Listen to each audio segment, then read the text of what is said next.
To everyone welcome to LTX classes. మనకి science and టెక్నాలజీలో current అఫైర్స్లో the Hindu పేపర్లో మనకి పీజో ఎలక్ట్రిక్ ఎఫెక్ట్ గురించి ఇవ్వడం జరిగిందమ్మా. సో ఈ పీజో ఎలక్ట్రిక్ ఎఫెక్ట్ అనేది మనకి it is important from science and technology perspective. అయితే మోస్ట్లీ ప్రిలిమ్స్ పాయింట్ ఆఫ్ వ్యూలో మనకి చాలా ఇంపార్టెంట్ అనమాట. అయితే దాని గురించి డీటెయిల్గా చూద్దాం అండ్ అప్లికేషన్ పార్ట్లో కూడా లాస్ట్లో ఒక ఎగ్జాంపుల్ అనేది మనం చూద్దాం. రైట్, ఎస్, క్లాస్ డిస్కస్ చేస్తుంది. This is Srinivas. So class జాగ్రత్తగా వినండి అమ్మా. మీరు మీ యూపీఎస్సీ ప్రిపరేషన్ అనేది స్టార్ట్ చేయాలంటే ఒకసారి చూడమ్మా, యూపీఎస్సీ ఇన్ఫినిటీ అనేది బ్యూటిఫుల్ ప్రోగ్రామ్ అనేది మనం లాంచ్ చేయడం జరిగింది. లైవ్ ప్లస్ రికార్డెడ్ క్లాసెస్ మీకు అవైలబుల్గా ఉంటాయి. అయితే ఫీజు కేవలం 5,000 పర్ మంత్ ఈఎంఐ పే చేస్తూ మీరు స్టార్ట్ చేయొచ్చు. విత్ లైఫ్ టైం వ్యాలిడిటీ అమ్మ. మీకు ఈ లైఫ్ టైం వ్యాలిడిటీ యూపీఎస్సీ ప్రిపరేషన్తో మీకు కరెంట్ అఫైర్స్ కానీ ఆన్సర్ రైటింగ్ కానీ వాట్ నాట్ కాంప్రహెన్సివ్గా అన్నీ కూడా కవర్ అవుతాయి. ఎన్సీఆర్టీస్ నుంచి అడ్వాన్స్డ్ లెవెల్ దాకా క్లాసెస్ అన్నీ కవర్ అవుతాయి. Regular every Sunday prelims oriented examinations అనేవి మీకు కవర్ అవుతాయి. And what not everything and every support would be given by the institute. Clear? Right. అయితే ఫీజు అనేది కేవలం 60,000 రూపీస్ మాత్రమేనమ్మా. మీరు 5,000 పర్ మంత్ ఈఎంఐ అనేది చూస్ చేసుకోవచ్చు. అయితే ఫీజు వ్యాలిడిటీ అనేది 30th నవంబర్ వరకు మాత్రమే. క్లియర్? రైట్. అండ్ ఒకసారి చూడమ్మా, 7893899553 ఈ నెంబర్కి మీరు కాల్ చేయగలరు అండ్ పూర్తి ఇన్ఫర్మేషన్ అనేది కనుక్కోగలరు. ముందుగా మనం ది పీజో ఎలక్ట్రిక్ ఎఫెక్ట్ గురించి తెలుసుకునే ముందు ఫస్ట్ ఆఫ్ ఆల్ కొంత బేసిక్స్ అనేవి నేర్చుకోండి. సో ఎవ్రీ టైం ఒక ఎలక్ట్రిక్ ఫీల్డ్ అనేది జనరేట్ అవ్వాలి ఆర్ కొంత వోల్టేజ్ అనేది జనరేట్ అవ్వాలి అంటే ఖచ్చితంగా అక్కడ పాజిటివ్ అండ్ నెగిటివ్ ఛార్జెస్ అనేవి ఉండాలి. కేవలం పాజిటివ్ అండ్ నెగిటివ్ ఛార్జ్ ఉన్నప్పుడు మాత్రమే వోల్టేజ్ అనేది జనరేట్ అవుతుంది అని గుర్తుంచుకోండి. ఆ వోల్టేజే ఒక ఎలక్ట్రిక్ ఫీల్డ్ని ఎలక్ట్రిసిటీని జనరేట్ చేయగలది అని గుర్తుంచుకోండి. క్లియర్? అయితే ఇప్పుడు మెయిన్ మనం ఈ పీజో ఎలక్ట్రిక్ ఎఫెక్ట్లో చూసినట్లయితే there are certain elements. Like ఒక్కసారి చూడండి, there is one material that is called quartz. Clear? Quartz అని అంటాము. ఈ క్వాడ్స్ అనే మెటీరియల్కి మనం మెకానికల్ స్ట్రెస్ ఇచ్చినట్లయితే గుర్తుంచుకోండి, ఈ క్వాడ్స్ అనే మెటీరియల్కి మనం మెకానికల్ స్ట్రెస్ ఇచ్చినట్లయితే ఇది ఎలక్ట్రిసిటీ అనేది జనరేట్ చేస్తుంది బై ప్రొవైడింగ్ సర్టెన్ వోల్టేజ్. కొంత వోల్టేజ్ అనేది జనరేట్ చేసి ఎలక్ట్రిసిటీ అనేది క్రియేట్ చేస్తుంది అన్నమాట. For example take this quads material ఉపయోగించి నేను ఇట్లా ఒక సాలిడ్ బార్ అనేది తయారు చేశాను. Solid bar. ఈ సాలిడ్ బార్ మీద లెట్స్ టేక్ ఒక స్టోను ఒక హ్యామర్ ఇచ్చు దీని మీద హిట్ చేశాను అనుకోండి. ఇలా దీనికి కొట్టాను అంటే అది ఒక చిన్న లైట్ వోల్టేజ్ అనేది క్రియేట్ చేయడం జరుగుతుంది.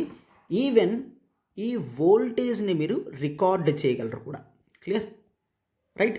వేరియస్ ఎక్విప్మెంట్స్ యూస్ చేసి అది క్రియేట్ చేసిన వోల్టేజ్ని మనం రికార్డ్ కూడా చేయగలం. అర్థమైందమ్మా? సో పీజో ఎలక్ట్రిక్ ఎఫెక్ట్ అంటే ఏంటి?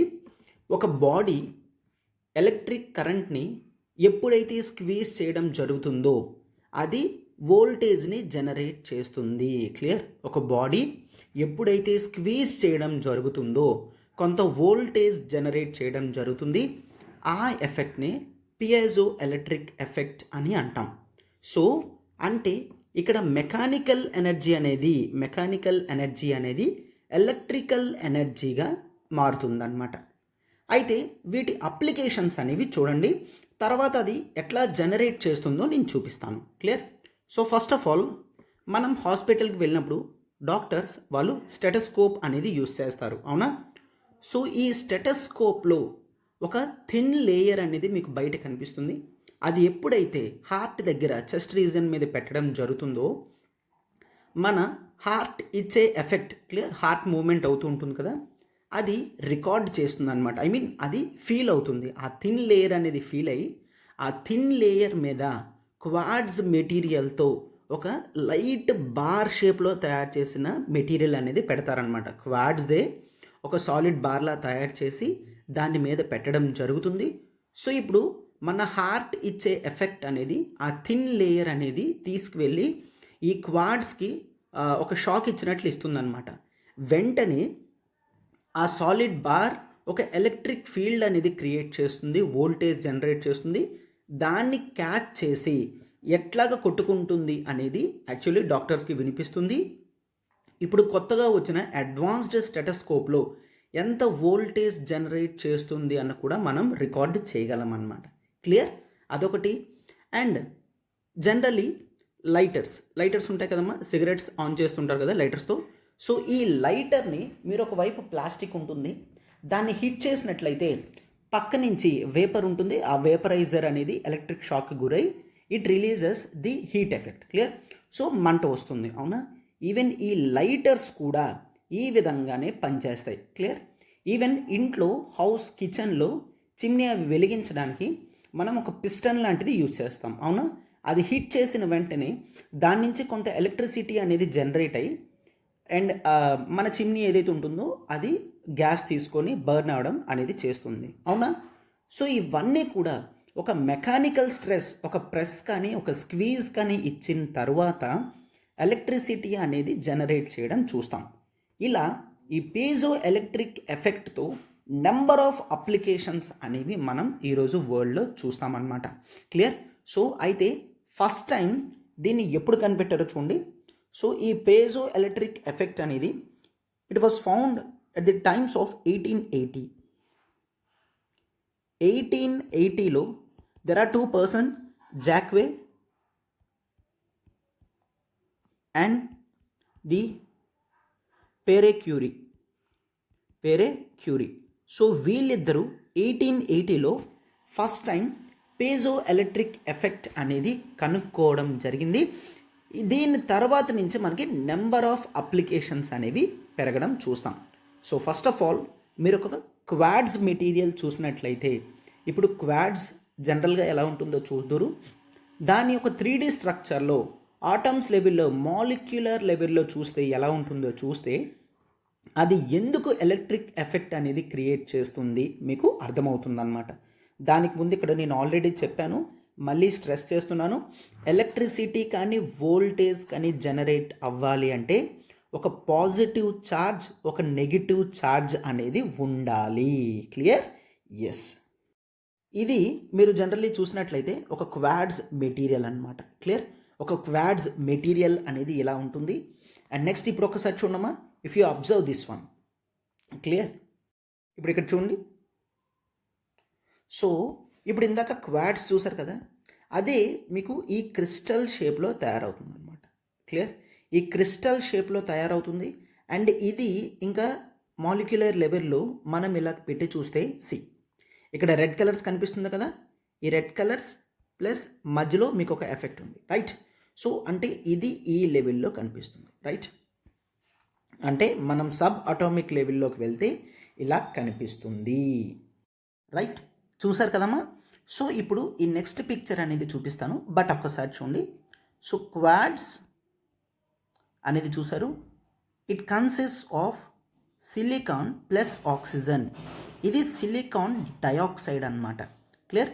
సో దీంట్లో సిలికాన్ ఉంటుంది, ఆక్సిజన్ అనేది ఉంటుంది. క్లియర్? రైట్. అయితే ఈ పిక్చర్ అనేది పెద్ద చేస్తాను, ఒక్కసారి చూడండి. 109.5 degreesలో పెట్టి యాంగిల్లో మనం చూసినట్లయితే దీంట్లో ఉన్న ఇన్నర్ క్రిస్టల్స్ అనేవి ఈ షేప్లో ఉంటుంది. సో దీనికి 4 vertices ఉంటాయి. సో దిస్ ఇస్ ఫస్ట్ అంటే 4 sides అనమాట, 2, 3, 4. బట్ షేప్ మాత్రం చూసారా, ట్రయాంగులర్ షేప్ అనేది రావడం జరిగింది. సో 3D స్ట్రక్చర్లో చూస్తే మీకు ఇలా కనిపిస్తుంది అనమాట. అయితే ఈ రెడ్ కలర్ ఏదైతే ఉందో this is the silicon, and మధ్యలో ఏదైతే ఉందో దిస్ ఈజ్ ది ఆక్సిజన్ అన్నమాట. క్లియర్? సో సిలికాన్ పాజిటివ్ ఛార్జ్లో ఉంటుంది, ఆక్సిజన్ నెగిటివ్ ఛార్జ్లో ఉంటుందన్నమాట. క్లియర్? సిలికాన్ పాజిటివ్ ఛార్జ్లో ఉంటుంది, ఆక్సిజన్ నెగిటివ్ ఛార్జ్లో ఉంటుంది. సో మీకు ఇప్పటికే క్లారిటీ వచ్చి ఉంటుంది ఎందుకు పీజో ఎలక్ట్రిక్ ఎఫెక్ట్ చూసినప్పుడు క్వాడ్స్ని సెలెక్ట్ చేసుకుంటున్నామని. ఎందుకంటే ముందుగానే చూసాం కదా, వోల్టేజ్ అనేది జనరేట్ అవ్వాలంటే ఒక పాజిటివ్ అండ్ నెగిటివ్ ఛార్జెస్ అనేవి ఉండాలని సిలికాన్లో ఇది చాలా స్పష్టంగా కనిపిస్తుంది. కాబట్టి మనం క్వాడ్స్ని ఎక్కువగా సెలెక్ట్ చేసుకుంటాం. క్లియర్? సో అయితే లెట్స్ టేక్ ఇప్పుడు దీన్నే నేను మరింత ఈజినెస్ గురించి బ్రేక్ చేస్తున్నాను చూడమ్మా. ఈ స్ట్రక్చర్ని బ్రేక్ చేసినట్లయితే so you will observe, see round circle చేస్తున్నాను. So this is a silicon one and this is the oxygen. Clear? So ముందుగా అనుకున్నాం మనం సిలికాన్ అనేది positive charge, oxygen negative charge. అయితే వీటి రెండిటి యొక్క నెట్ ఎఫెక్ట్ అనేది one of the sides tendency అయి బెండ్ అవుతుంది అనమాట. క్లియర్? సో ఇక్కడ ఈ రెండు న్యూట్రల్ అవుతున్నాయి, ఈ పాజిటివ్ ఈ నెగిటివ్ అనేది ఇక్కడ న్యూట్రల్ అవుతున్నాయి. క్లియర్? అయితే ఇప్పుడు మెకానికల్ స్ట్రెస్ ఎప్పుడైతే ఇస్తామో, అర్థమవుతుందా? మెకానికల్ స్ట్రెస్ ఎప్పుడైతే ఇస్తామో ఈ న్యూట్రల్ పొజిషన్ అనేది చేంజ్ అవుతుంది. ఫర్ ఎగ్జాంపుల్ దీన్ని స్క్వీజ్ చేసామంటే ఇవి మాలిక్యులర్ లెవెల్లో చిన్నది చేంజ్ ఆఫ్ స్పేస్ అనేది కనిపిస్తుంది అనమాట. క్లియర్? సో ఇవి ఉన్నాయి కదమ్మా, ఇవి యాక్చువల్లీ వల్నరబుల్గా ఉంటాయి. అంటే కొంత ప్రెజర్ అనేది ఇచ్చినట్లయితే దగ్గరికి కదులుతాయి అన్నమాట. సో ఇలాగా ఒక స్ట్రెస్ కానీ స్క్వీజ్ కానీ లేదంటే మెకానికల్ స్ట్రెస్ కానీ ఇచ్చినప్పుడు ఈ రెండు దగ్గరికి వస్తాయి. అప్పుడు ఈ పాజిటివ్ అండ్ నెగిటివ్ అయాన్స్ దగ్గరికి వచ్చేసరికి ఇట్ క్రియేట్స్ సమ్ వోల్టేజ్. అర్థమైంది కదా? Now very clear, right? So ఇక్కడ పాజిటివ్ ఛార్జ్ అయిన సిలికాన్, నెగిటివ్ ఛార్జ్ అయిన ఆక్సిజన్ యొక్క నెట్ ఎఫెక్ట్ జీరో అనేది వేరే దగ్గర చూస్తాం. ఎప్పుడైతే స్క్వీజ్ చేస్తామో ఆ రెండు దగ్గరికి వచ్చినప్పుడు పాజిటివ్ ఛార్జ్ నెగిటివ్ ఛార్జ్ యొక్క ఫీల్డ్స్ అనేవి దగ్గరికి రావడం వలన కొంత ఎలక్ట్రిక్ ఛార్జ్ అనేది రిలీజ్ అవుతుందన్నమాట. ఆ వోల్టేజ్ ఎఫెక్ట్ అనేది మనం ఎక్స్పీరియన్స్ చేయగలం అన్నమాట. Clear? So in this way పేజో electric effect అనేది మనం చూస్తాం. క్లియర్? సో ఇవి పిరమిడ్స్లా ఉంటాయి. క్లియర్? ఇట్లా చూసారు కదా, పిరమిడ్స్లా ఉన్నాయి. సో ఇవన్నీ దగ్గరకు వచ్చి ఇందాక మనం చూసాం కదా ఒక క్రిస్టల్ అనేది అబ్జర్వ్ చేయడం జరుగుతుంది. అయితే ఇప్పుడు ఎందుకు కరెంట్ అఫైర్స్లో ఉంది అంటే ఎంతవరకు మనం పేజో ఎలక్ట్రిక్ ఎఫెక్ట్ అనేది కేవలం సాలిడ్ స్టేట్స్లో మాత్రమే ఉంటుంది అని అనుకుంటున్నాం. క్లియర్? ఎందుకంటే క్రిస్టల్స్ ఇలాగా organised స్ట్రక్చర్లో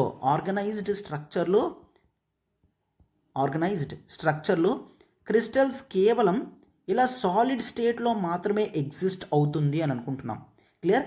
it's been more than 140+ years. ఈ 140 ఇయర్స్లో కూడా కేవలం సాలిడ్స్ మాత్రమే ఈ పియజో ఎలక్ట్రిక్ ఎఫెక్ట్ని చూపించగలవు అని అనుకుంటున్నాం. బట్ రీసెంట్లీ ఒక జర్నల్ అనేది రిలీజ్ అవ్వడం జరిగింది. ఆ జర్నల్లో వాళ్ళు ఏం చెప్తున్నారంటే సాలిడ్ స్టేట్లో మాత్రమే కాదు, ఈవెన్ లిక్విడ్ స్టేట్లో కూడా ఈ పియజో ఎలక్ట్రిక్ ఎఫెక్ట్ అనేది రిలీజ్ అవుతుంది అని చెప్పారు. That every one was shocked. కేవలం ఈ స్టేట్ అనేది సాలిడ్ స్టేట్లో మాత్రమే ఎగ్జిస్ట్ అవుతుంది అని అనుకున్న మనం లిక్విడ్ స్టేజ్లో చూసేసరికి అందరూ షాక్ అయ్యారనమాట. అయితే అవి ఆర్డినరీ లిక్విడ్స్ కాదమ్మా, అవి అయోనిక్ లిక్విడ్స్ అన్నమాట. అయోనిక్ లిక్విడ్స్ అంటే నథింగ్ బట్ ఈ లిక్విడ్స్లో నార్మల్ వాటర్, జ్యూస్ ఇట్లాగా ఆయిల్స్ కానీ చూసే లిక్విడ్స్లా కాకుండా ఈ లిక్విడ్స్లో the higher amount of salts ఉంటాయి. వీటిలో ప్రాపర్టీస్ అనేవి అయోన్స్ కింద పనిచేస్తాయి అన్నమాట. అయోన్స్ కింద ఉంటాయి. సో ఈ ఎట్లా ఉంటుంది అంటే ఈ అయోనిక్ లిక్విడ్స్ అనేవి generally it shows some influence on the liquid matter అనమాట. ఈ లిక్విడ్ స్టేట్లో కొంత క్వాంటిటీ ఆఫ్ సాల్ట్స్ అనేవి ఉంటుంది. సో దట్ దీని యొక్క మెల్టింగ్ పాయింట్ అనేది బిలో 100 degrees Celsius ఉంటుందన్నమాట. బిలో 100 degrees Celsius ఉంటుంది దీని మెల్టింగ్ పాయింట్ అనేది. సో ఇట్లా ఈ లిక్విడ్స్ అనేవి కొన్ని ఉన్నాయి. ఈ లిక్విడ్స్లో ఇప్పుడు పీజో ఎలక్ట్రిక్ ఎఫెక్ట్ అనేది చూస్తున్నారు. విచ్ మీన్స్ ఈ అయోనిక్ లిక్విడ్స్ అనేవి బిలో 100 degrees Celsiusలో ఆర్గనైజ్డ్ స్ట్రక్చర్గానే ఉంటున్నాయి. క్లియర్? బిలో 100 degrees Celsiusలో ఇవి ఆర్గనైజ్డ్ స్ట్రక్చర్ అనేవి మెయింటైన్ చేస్తున్నాయి. అలా మెయింటైన్ చేస్తున్నాయి కాబట్టి పీజో ఎలక్ట్రిక్ ఎఫెక్ట్ అనేది అవి చూపించగలిగాయి. అవి ఏంటి అంటే ఆ లిక్విడ్స్ అనేవి చూడమ్మా. ఈ ionic liquid, so I'm just speaking that it is pure 1-butyl 3-methyl 1-butyl 3-methyl imidazolium, clear, imidazolium, clear. So 1-butyl 3-methyl imidazolium bis, clear. So ఈ లిక్విడ్ ఏదైతే ఉందో ఇది ఒక అయోనిక్ లిక్విడ్. ఇది మీరు గుర్తుంచుకోవాల్సిన అవసరం లేదు, but I'm just speaking out. ఇది ప్లస్ మరొకటి 1-hexyl, క్లియర్. ఇది 1-butyl కదా, మరొకటి 1-hexyl, మళ్ళీ సేమ్ 3-methyl imidazolium bis. ఈ రెండు కూడా పీజో ఎలక్ట్రిక్ ఎఫెక్ట్ అనేది రూమ్ టెంపరేచర్స్లో చూపించడం అనేది జరిగిందనమాట. సో ఈ ఎఫెక్ట్ కనుక్కున్న వెంటనే ఫిజికల్ కెమిస్ట్రీ లెటర్స్ అనే జర్నల్లో దీని యొక్క స్టడీ రీసెర్చ్ అంతా కూడా దాంట్లో పెట్టడం జరిగింది. మనకి ఇంతకన్నా డీప్గా అవసరం లేదు. సో యూపీఎస్సీలో క్వశ్చన్స్ అడిగితే ఇట్లా అడుగుతాడు, పీజో ఎలక్ట్రిక్ ఎఫెక్ట్ అనేది కేవలం సాలిడ్స్లో మాత్రమే అబ్జర్వ్ చేస్తాము అని అంటారు. No, that is absolutely false. ఇప్పుడు లిక్విడ్స్లో కూడా అబ్జర్వ్ చేస్తున్నాం, clear. And piezo electric effect అనేది ప్రతి సాలిడ్లో కూడా చూడగలం. నో, ప్రతి సాలిడ్లో పీజో ఎలక్ట్రిక్ ఎఫెక్ట్ అనేది ఎక్స్పీరియన్స్ చేయలేము. ఇట్లాగా పాజిటివ్ అండ్ నెగిటివ్ ఛార్జ్ ఉంటేనే బాగుంటుంది. అయితే quartz is one of the most important material where we can observe piezo electric effect అంటే yes, that is true. Quartz అనేది బాగా చూపిస్తుంది అనమాట, clear. So this is all about the piezo electric effect. మీకు అర్థమైంది అని అనుకుంటున్నాను. అండ్ ఇప్పుడు ఎందుకు కరెంట్ అఫైర్స్లో వచ్చిందో కూడా మనం ఇదంతా కూడా చూస్తున్నాం, right. Yes, so this is an important article అమ్మ. సో దీనివల్ల కొత్త పొటెన్షియల్ అప్లికేషన్స్ అనేవి రావచ్చు అని ఎక్స్పెక్ట్ చేస్తున్నారనమాట. ఏంటంటే ఇంతవరకు ప్రతి చోట కూడా సాలిడ్ అప్లికేషన్స్ అనేవి చేయలేం. సో ఫ్యూచర్లో వచ్చే వాటిలో లిక్విడ్ పీజో ఎలక్ట్రిక్ అప్లికేషన్స్తో మనం కొత్తవి ఇన్వెన్షన్స్ అనేవి చేయగలము. ది డైనమిక్స్ ఆఫ్ లిక్విడ్ కూడా మరింత బాగా స్టడీ చేయడానికి ఈ రీసెర్చ్ హెల్ప్ చేస్తుంది అని కొంతమంది ఎక్స్పర్ట్స్ చెప్తున్నారనమాట, క్లియర్. ఇప్పుడు మనం జనరల్గా చూసే ఒక అప్లికేషన్ అనేది చూద్దాం, రైట్. సో ది సాలిడ్స్లో పీజో ఎలక్ట్రిక్ ఎఫెక్ట్ అనేది ఏ విధంగా వర్క్ అవుతుంది అనేది ఒక్కసారి చిన్న ఎగ్జాంపుల్ కింద చూస్తే మీకు కూడా చాలా క్లారిటీ అనేది వస్తుందన్నమాట. సో చూడమ్మా, ఇంతవరకు కాన్సెప్ట్ అంతా కూడా విన్నారు కదా. అండ్ ఒక అప్లికేషన్ అనేది చూడండి. See, this is a general lighter that we see, అవునా. బట్ ఇది పీజో ఎలక్ట్రిక్ ఎలిమెంట్ ఎఫెక్ట్ ద్వారా ఇది వర్క్ అవుతుందన్నమాట. ఏ విధంగా అంటే లెట్స్ టేక్, ఇది పిస్టన్ అంటే ప్రెషర్ అనమాట, క్లియర్. సో దీని మీద ప్రెస్ చేసినట్లయితే ఇక్కడ పీజో ఎలక్ట్రిక్ ఎలిమెంట్ అనేది ఉంటుంది. ఈ పీజో ఎలక్ట్రిక్ ఎలిమెంట్ అనేది మెకానికల్ ఫోర్స్ ఎనర్జీ నుంచి ఒక ఎలక్ట్రికల్ ఫోర్స్ ఎనర్జీగా క్రియేట్ చేస్తుందన్నమాట, ఓకేనా. సో దాంతో ఇక్కడ నుంచి గ్యాస్ ఏదైతే లీక్ వస్తుంటుందో దాన్ని ఫైర్ కింద బయటికి పంపిస్తుందన్నమాట, క్లియర్.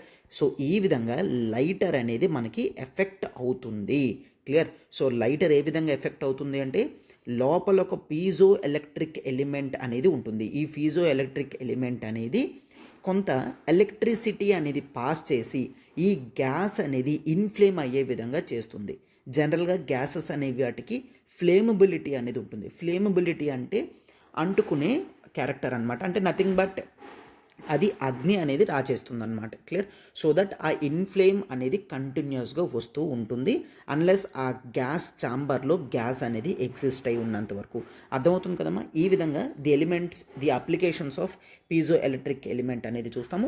ఈవెన్ ఇన్ స్టెథోస్కోప్లో కూడా, క్లియర్. సో స్టెథోస్కోప్లో కూడా ఈ పీజో ఎలక్ట్రిక్ ఎలిమెంట్ అనేది యూజ్ చేయడం అనేది జరుగుతుందన్నమాట, రైట్. ఎస్. సో చూడమ్మా, optional infinity live plus recorded classes అనేవి మీకు అవైలబుల్గా ఉంటాయి. అయితే ఫీజు వచ్చేసి కేవలం 30,000 రూపీసే. మీరు easy EMI 3,000 per month pay చేస్తూ మీరు ఈఎంఐ అనేది స్టార్ట్ చేయొచ్చు అనమాట. అండ్ చూడండి, మనం ఆఫర్ చేస్తున్న optionals PSIR, pub ad, sociology, anthropology, Telugu literature. Coming to part of anthropology కంప్లీట్గా డీటెయిల్డ్గా నేనే డిస్కస్ చేస్తాను. పూర్తి హ్యాండ్ హోల్డింగ్ అనేది ఉంటుంది. కంప్లీట్ నోట్స్ అనేది మీకు ఇవ్వడం జరుగుతుంది. అండ్ మన నోట్స్ నుంచి మ్యాక్సిమం క్వశ్చన్స్ అనేవి కూడా మీకు వస్తాయన్నమాట.